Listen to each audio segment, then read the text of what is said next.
Sir, last na lang. So si Marcoleta nga ba, Blue Ribbon Committee Chairman, sir? Yan ang hinihingi niya, and I presume na napangako na sa kanya. Sir, may talks about impeachment nung time na bago kayo mag-commit with SPGs, may hiling ba kayo or any favors asked about the impeachment proceedings? Wala kaming his stand towards impeachment is not a factor to our decision in choosing him as our Senate President. Ang pinaka-big factor dyan na nakikita ko lang talaga is yung pagka-open niya. Nakikinig siya. Lahat ng sides pinapakinggan niya. So, yun ang nagustuhan namin na liderato. Yes.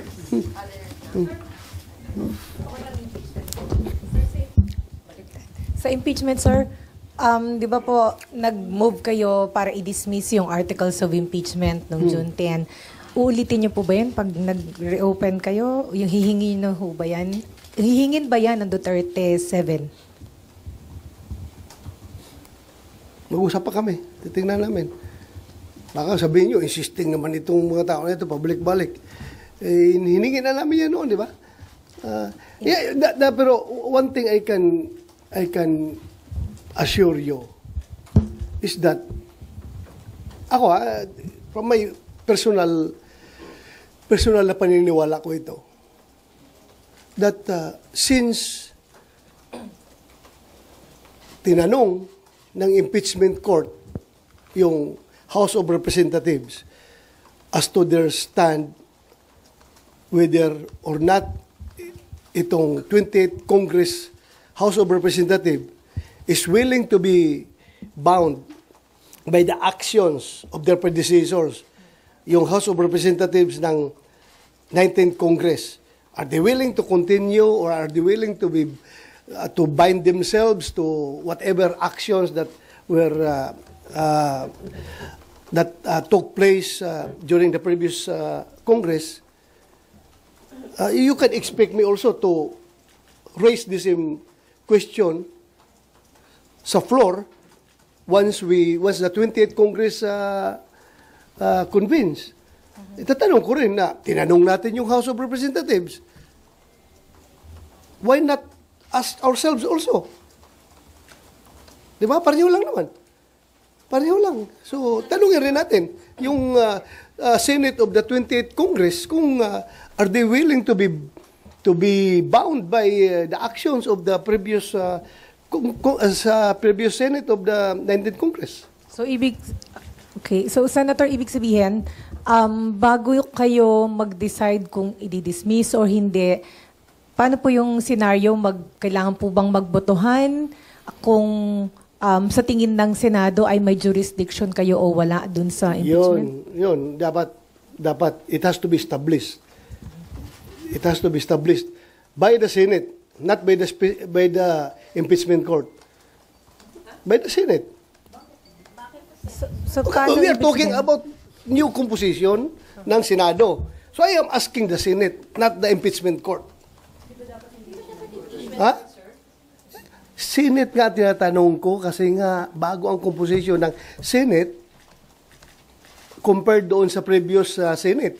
So magiging iba na naman ang composition ng impeachment court, di ba? Pero itatanong ko yan dito sa plenaryo namin as a Senate, not as an impeachment court. Di ba?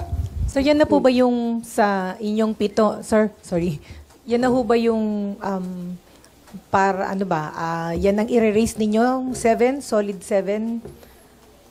I hope they are going to support me, but hindi pa namin napag-usapan yun. As I've said, personal ko lang yan na paniniwala na kailangan tanungin rin natin itong Senate of the 28th Congress. Kung magpapabind ba sila sa actions ng Senate of the 19th Congress. So sorry, isa na lang. Sir, hindi nga ho ba proof na talagang tatawid dito sa 20th Congress at kailangan yung mag-trial, yung pong pag-return ng articles of impeachment sa House kasi hiningan nyo po sila may order kayo sa kanila eh. na-comply na yung isa, sir, yung certification na in compliance daw with the Constitution, yung pong articles, and then magko-comply din daw po dun sila sa pangalawang order. So, pag nag-comply sila, hindi ho ba dapat diretso na kayo sa trial, sir? Paano? Ibang na nga composition rin ng Senate na 28th Congress eh. Kaya tatanungin ko talaga para masettle yung issue of jurisdiction. Tanungin natin. Kasi tinanong natin yung House, why not ask the Senate? Pareho lang yun. Hindi nyo napag-usapan yan ni SP? Hindi namin napag-usapan yan. Ako, sa akin lang yan, personal ko lang yan na paningin. Sir, personally, mag-move po ba kayo na ulit na ipa-dismiss yung impeachment ni VP Sara? Hindi, siguro. Ang pinakaunang motion ko is to determine whether or not the Senate of the 28th Congress is willing to be bound by the actions of the previous Senate. Yun lang ang tanungin ko para masettle natin yung issue on jurisdiction. Dahil sinitil kung halimbawa makakuha yung House of Representatives ng kanilang positive action, no? Na talagang majority sila ay pumayag na yung tatawid yung jurisdiction sa 28th Congress. So gusto ko ring tanungin rin ang Senado. Kasi pareho lang naman yan. Nagtatanong tayo ng jurisdiction ng bagong Congress dahil nga iba na ang composition. Sir, may we get your comment din po. Sabi po ng CBCP, nababahala sila dun sa delay ng Senate regarding po sa impeachment. Sa pagka-delay po. Nababahala sila? Bakit sila nababahala? Ano yung kinabahala nila? Kinabahala nila na na-delay. There's no cause for panic. There's no cause for panic. So sir, yung new composition ng Senate sa 20th Congress, natanong nyo na ba yung mga bagong members kung ano yung kanilang stand? Hindi ko pa natanong. But it has to be taken up on the floor para everything is official. And then, sir, pumirma kayo doon sa resolution ni Senator Robin na nananawagan para mapauwi sa bansa ang dating Pangulong. Yes. So, sa tingin nyo, may ano yung weight nun? Kung sakaling, sa tingin nyo ma-approve yung resolution na yun? Wala lang. It's expressing the sense of the Senate na gusto ng Senado na makauwi na si Pangulong Duterte dito sa ating bansa for reasons of sovereignty, reconciliation, if you want it to be also a factor, and also humanitarian consideration. Dahil ang alam natin ngayon is Pangulong Duterte ay butot balat na daw, masyadong mahina na, at na nagbigay na nga daw ng pasabi na kung mamatay man siya doon, doon na lang siya magpa-cremate doon na siya magpa-cremate sa dahig. It's a very sad information. So sana kung mamamatay man siya, dito lang siya mamatay sa Pilipinas, huwag doon sa ibang bansa. Para naman dating Pangulo ng Pilipinas yun eh. So, while pending yung case sa ICC, gusto nyo mapauwi siya? Yes. Yung mga Hindi naman dismissal lang case yung hiningi natin. Immediate repatriation of former President Duterte to the Philippines. May concern yung mga victims kasi daw ma-impluwensya pa rin ng mga Duterte na natatakot sila doon sa safety o security. Ano na matatakot na hindi naman presidente si President Duterte. Si President Marcos naman ang presidente ngayon at yan ay kayang-kaya pangalagaan ng Malacanang yung kanilang safety. Influensya. Sinong influensya ni Pangulong Duterte? Hirap na ngayon tao, butot balat na nga kakatakutan pa nila. Hindi ba sila naawa sa tao na yun? Sir, sa information po ba ninyo, pardon my saying, is he dying? Kasi po, nagbigay ng will. Sa pagkakaalam niyo po ba, is he dying? Well, hanggang speculation lang tayo as to his present health status, pero Yung nga, sabi naman ni Ma'am VP. ni Ma'am Elizabeth Zimmerman, di ba? Na siya nagsabi doon na butot balat na daw. At payat. So, meaning, he's not in good health. And considering his age, very advanced na yon, 80 plus na siya eh. So, what do you expect? Sir, balikan ko lang yun doon sa Senate leadership. Kasi kahapon, sabi ni Senator J.V. Ejercito, mukhang kasama rin yung dalawang senators from the opposition bloc or from the other opposition bloc, which is yung sila Senator Aquino and Senator Pangilinan. Do you feel comfortable na kasama sila in the majority, considering yung differences ng ninyo ideologically sa kanila? I don't know. Anong magiging kuan yan? Anong magiging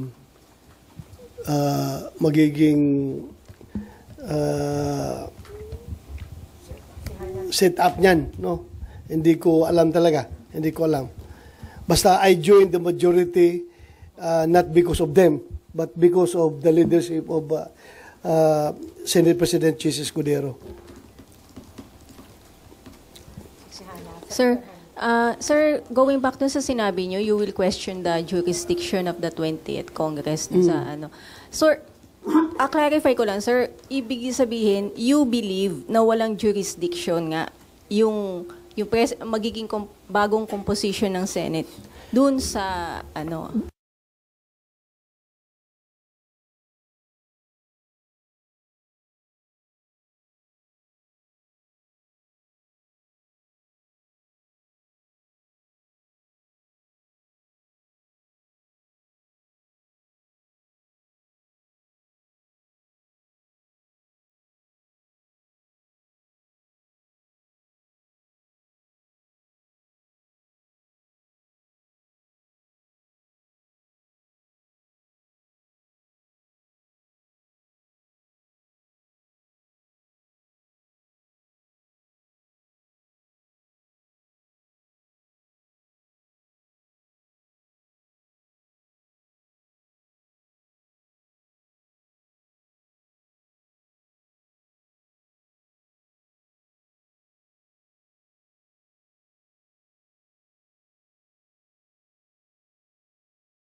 Missing sa Bongeros lang po ako. Sir, ano lang po yung reaction ninyo dun sa mga lumalabas ngayon na merong mga pinangalanan na high-profile individuals at meron na pong mga whistleblowers na ito rin yung mga witness nyo dito dati. Yung mga sinabi niya po ba ngayon sa media, ito po ba lumabas na rin dun sa mga investigasyon nyo sa kanya, yung mga privileged information po, Ano yun? communications? yung pong mga pinangalanan, particularly po si Dondon, si alias Dondon, si Patidongan. Meron po siyang mga pinangalanan na high profile na mga tao. Ito po ba ay na-express niya rin sa inyo dati? Matigas yan noon sa Senate hearing noon. Ayaw talaga yan bumigay. Kahit na, di ba, pinailan natin ng kaso, di ba? One of the, hindi napailan ng kaso kung hindi dahil sa Senate investigation na ginawa natin, di ba? 6 sila pinailan ng kaso ng serious illegal detention at saka kidnapping. Dahil nga, hindi tayo makapag-file ng murder with the absence of the body of the crime. Yung mga katawan, hindi na-recover. So, pinailan natin sila. Talagang pinalop natin sa CIDG na mapailan sila ng kaso. At napailan nga. Pero yun nga, yung follow-up sa committee report natin, we directed the CIDG and the NBI to continuously investigate the case para talaga matukoy kung sino yung mga malaking tao na nasa likod. Dahil the disappearance of 34 man yun, di ba, ang ating record sa committee. There were 8 cases that we investigated, 8 cases involving 34 missing sabongeros. So, hindi masiguro mag-disappear yung ganun laking 34 na mga tao kung walang nasa likuran dyan na very influential. Di ba? At nagbibigay ng kumpas. Sa atin lang, at that time, we don't have the evidence to connect to the management ng yung pitmaster dahil nga wala talagang ebidensya na magkukunik. Hanggang doon lang tayo sa disappearance na may kumuha na tao. Pero Sen, dahil may bago ng mga lumabas na mga ebidensya at mga testigo, bubuksan niyo po ba ulit yung Senate inquiry kaugnay dito? Nag-close na ba tayo, Jo? Nag-close na. We have already closed our committee investigation and we have already submitted our committee report and it was adopted by the Senate. So yung aming committee report was adopted by the Senate. So unless siguro kung merong mag-file lang resolution from one of our colleagues, then I will be forced to reopen the investigation. As former PNP chief, ano masasabi niyo? Marami daw mga police officer ang involved, parang binayaran para gawin yung pag-kidnap at pagpatay dun sa mga victims. It's possible. Kasi nga, yung isang kaso doon na si Lasso, sino yun, Jo? Yung pinick up sa bahay nila, ipinasok, positive doon sa hearing mismo, positively identified yung mga pulis na inibitahan natin, mga intelligence operatives ng Batangas PPO, na sila yung nag-pick up kay Lasso. Lasco sa saan yun? Sa San Pablo, Laguna. San Pablo City.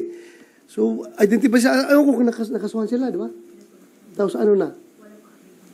Wala pang update. Basta nakasuhan yun, yung mga pulis na yun.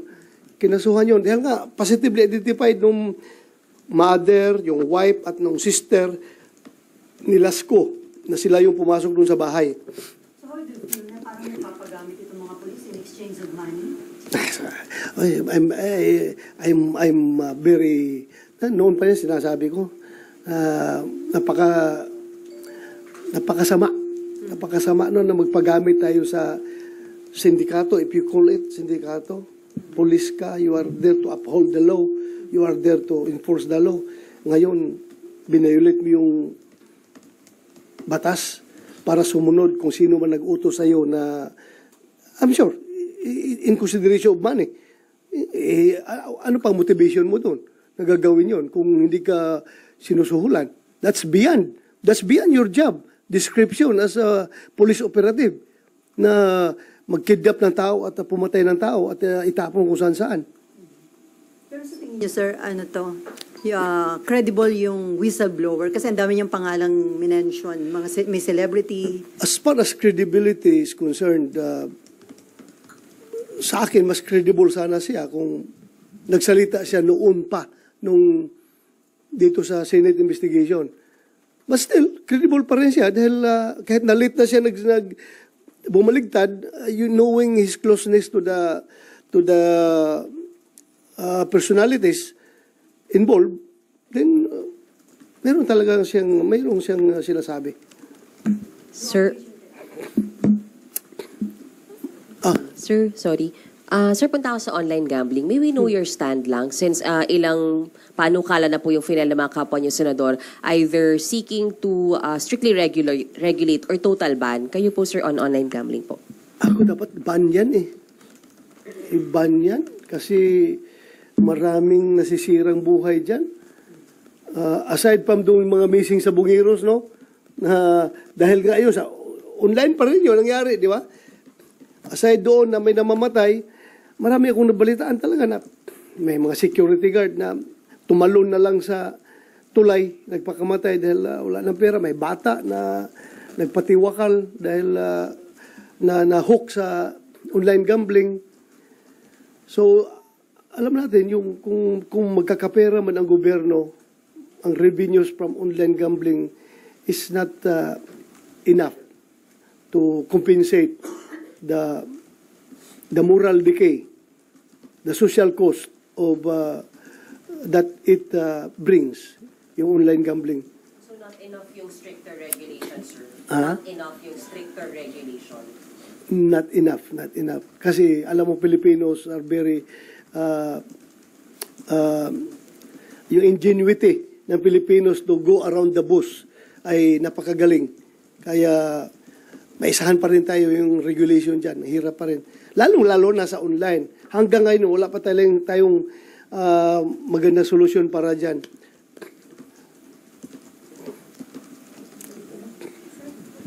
So, balik ko lang po dun sa isabong investigation. Sabi nyo nga po, open kayo pagka meron pong resolution. Pero may pangangailangan po ba na i-reopen ninyong investigation o sa ngayon ipaubaya na muna sa PNP, DOJ? Yeah, I go by my recommendations in our committee report which was adopted by the Senate na pagpatuloy ng PNP yung kanilang investigation. Na ginagawa naman. They're on the right track naman. Kung totoong hawak nila si Don Patidungan, well and good. Kung hawak na nila para tuloy-tuloy yung investigation nila. Kasi mamaya na naman, magpatawag tayo ng hearing. Sabihin naman ng PNP, makiusap na naman ng PNP na, sir, pwede huwag muna, sir, dahil may ongoing pa kaming pinapalo up, sir. Baka masunog yung operation namin, sir. Meron pa kami mga taong tina-target ngayon, sir, na pwedeng mga persons of interest, sir, na gusto naming maimbestigahan. Baka masunog yung aming efforts. So, let's give them the whole playing field to operate para mas-solve nila itong kaso na ito. Pero kung merong mag-file a resolution na senador, then it's my duty to conduct the investigation, to reopen the case. Sir, dun po sa inyong investigasyon, although nag-cover kami, pero sa inyo po manggaling, sir, naiugnay po ba si Atong Ang dun sa itinakbo ng inyong investigasyon? At anong recommendation ninyo as regards Mr. Atong Ang? Solidly, iba kasi yung ebidensya that will stand in court, di ba? Pero yung, di ba, may isang nagsabi doon na, nandun kami, nag-monitor mo kasi hearing, di ba? Meron nagsabi na, si Don Patidungan ba yun, may kausap sa cellphone na, boss, sabi niya, yung boss na nire-repair daw nung kausap doon sa cellphone, ay si Atong Ang. Yun ang narinig natin doon sa hearing, di ba? Positive daw talaga siya na si Atong yung kausap nung nasa cellphone. Pero hindi man natin, kaya nga gusto ko sa PNP, palaliman pala investigation nila.